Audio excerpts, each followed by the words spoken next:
There is a particular kind of silence that settles into a black woman's bones when she realizes her own children have started treating her like she's become invisible, like she's somehow transformed into background noise in the soundtrack of their lives. I am 84 years old and my name is Sienna, and for the last 11 years, I've been watching my worth shrink. And with every dismissed phone call, every interrupted story, every time I was made to feel like a burden asking for basic human acknowledgement, the silence doesn't announce itself all at once. It creeps in during 1,000 small moments. When I'm speaking and I can hear the keyboard clacking on the other end of the line, when my son's voice shifts into that particular tone people use when they're humoring a child or a senile relative, when I realize my presence at family gatherings has become something endured rather than celebrated.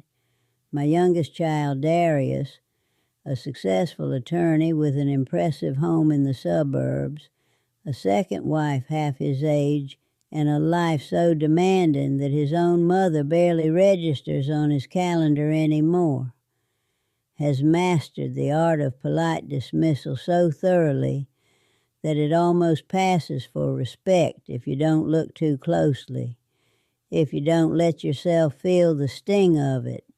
Our conversations have devolved into transactions.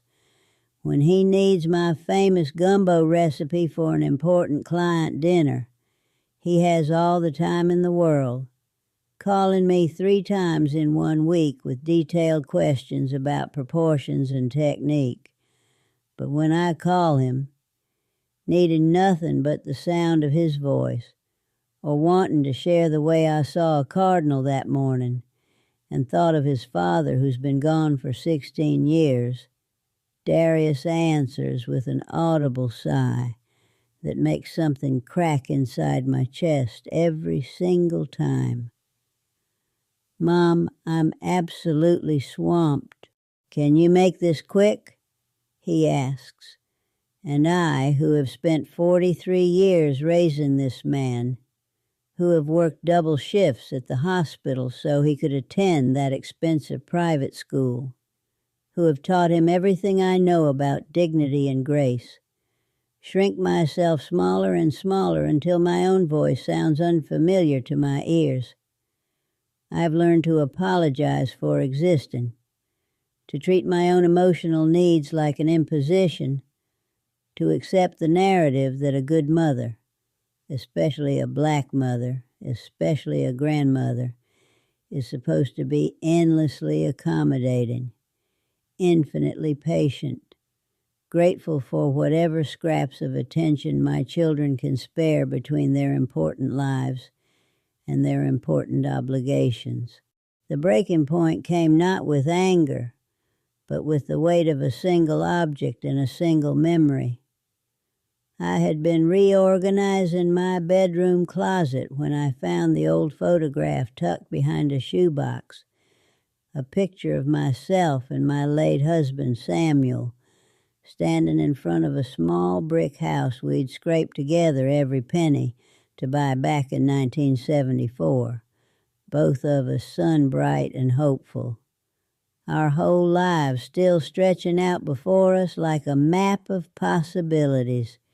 I remembered the night Samuel held my hand in that living room and told me I was braver than I believed, that we were going to build something beautiful together, that my voice mattered and would always matter. And I felt such an overwhelming need to share this with Darius, to have him understand the woman his father believed in, to feel connected to that lineage of strength that has been passed down through my blood.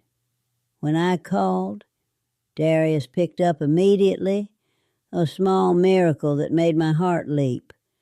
But my miracle evaporated within seconds. "Hey, Mom, what's going on? I've got back-to-back calls all afternoon," he said, already distracted. And I spoke quickly, trying to beat the invisible clock I could feel ticking. I said, "Baby, I found the most beautiful picture of your daddy and me from when we first got the house on Maple Street, and it reminded me of something he told me about being brave, about, and Darius, without even a pause, without even the courtesy of letting me finish a single complete thought, cut me off with a sharpness that felt like a slap. Mom, I really can't do the sentimental thing right now. I've got people waiting. Is this an emergency? Is there actually something you need from me? The words hit me like ice water. Is this an emergency? As if my memories didn't matter.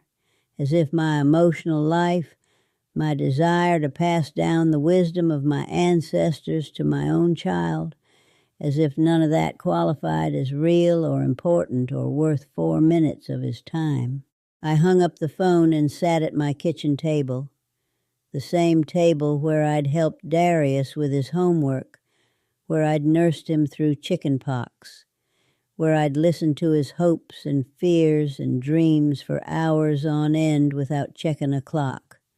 And I cried, not from anger, but from a profound sense of erosion, of having been slowly worn away by the hands of someone I loved most in the world.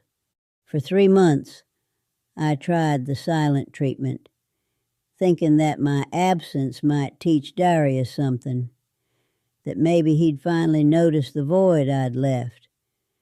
But he called only twice in those 90 days, both times to ask if I could pick something up for his household or take his youngest daughter to soccer practice.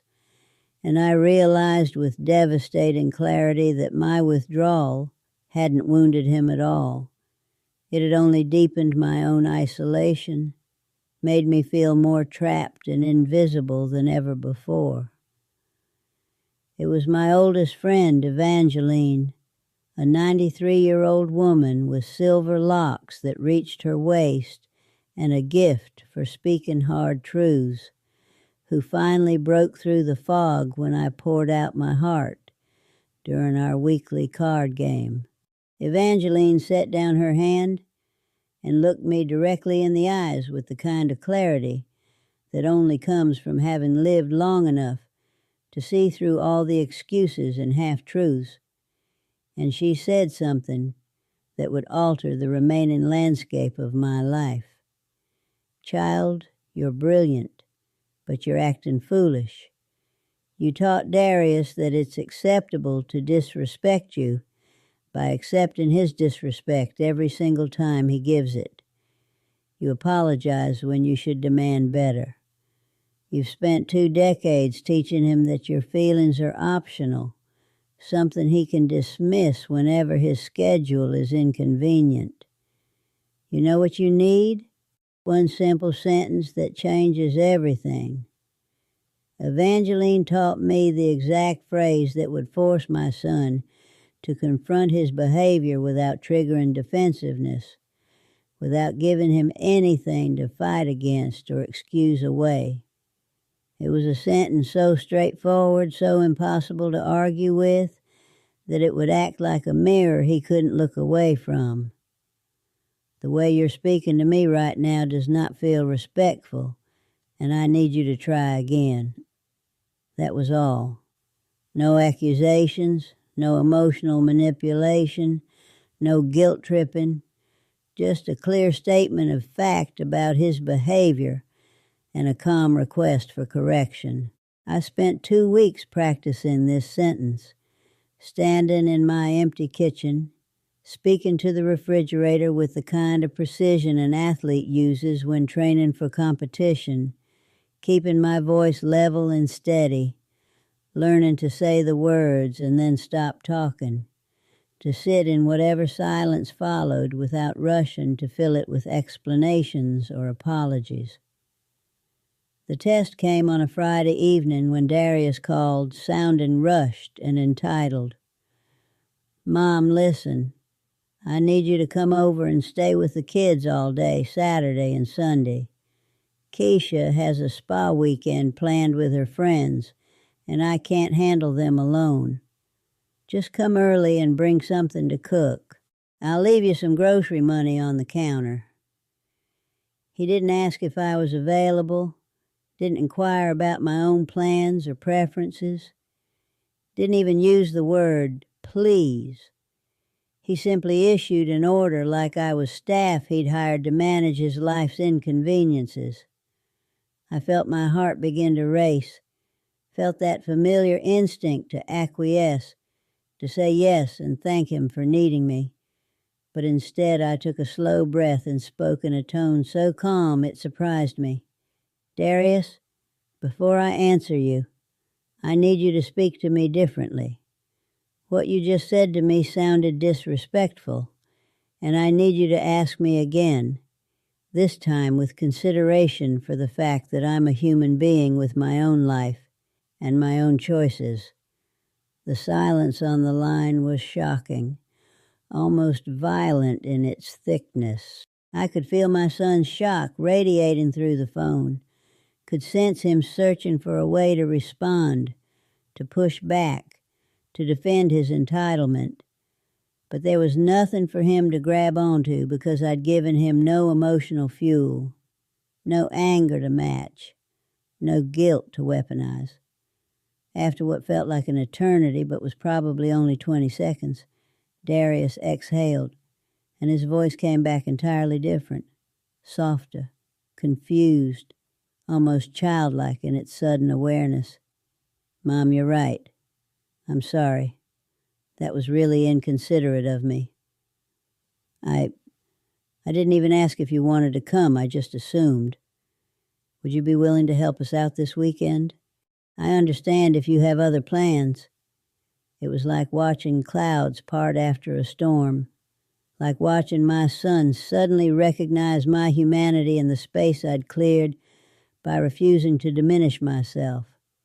I said yes, but more importantly, I felt something reignite inside my chest, a sense of my own power, my own agency, my own unshakable right to exist as something more than a utility in other people's lives.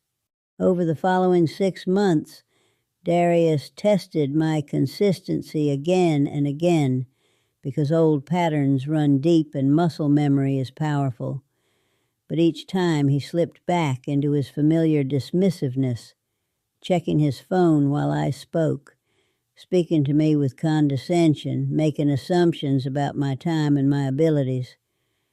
I simply paused and used the sentence again. Darius, the way you're speaking to me does not feel respectful, and I need you to try again.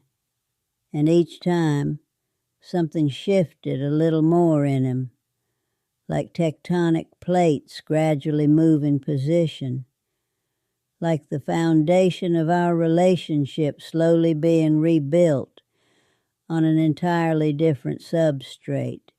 The moment that broke open my chest with joy came during a family dinner at Darius's home, when his oldest daughter, Imani, a brilliant college student who nonetheless had absorbed her father's casual dismissiveness, made a cutting remark about my beliefs regarding a social issue we'd been discussing. Something about how my generation was out of touch and couldn't possibly understand modern complexities. Before I could even gather my response, Darius set down his fork with such deliberate intention that everyone at the table froze.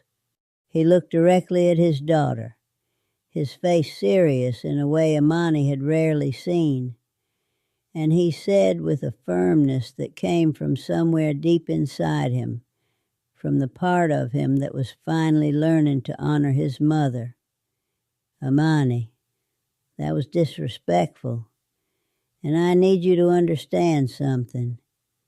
Your grandmother is one of the smartest, most resilient people in this room. She lived through things that would break most people, and she's forgotten more about life than you've learned. I expect you to speak to her with the reverence she deserves and to genuinely listen to what she has to say. Imani apologized with actual contrition in her voice asked me genuine questions. And in that moment, I understood that my son hadn't just learned to respect my boundaries.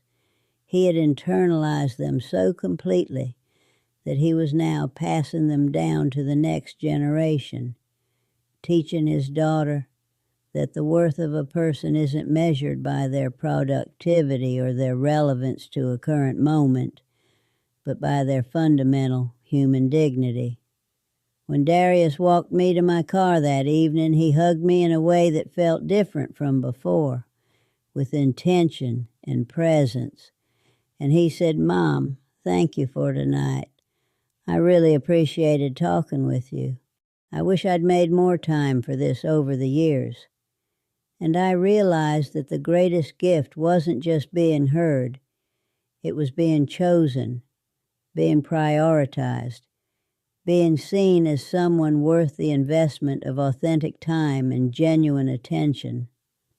There are thousands of elderly black women sitting alone in their homes, convinced that they've outlived their usefulness, believing the lie that their value was always conditional on their productivity, that now that their children are grown and their working years are behind them, they have somehow earned their own invisibility, that asking for respect is selfish, that demanding basic human dignity is ungrateful.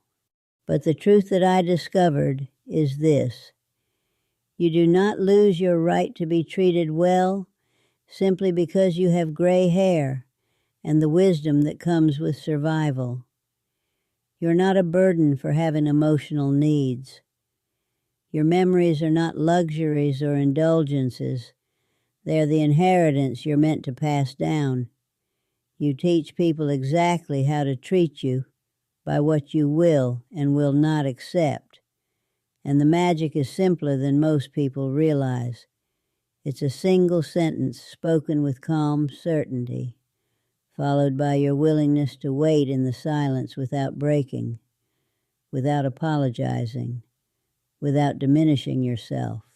If you are sitting in a quiet room right now feeling invisible, feeling like the people who should love you most have decided you're inconvenient, I need you to know that you have the power to change this. Write down the specific behaviors that are hurting you.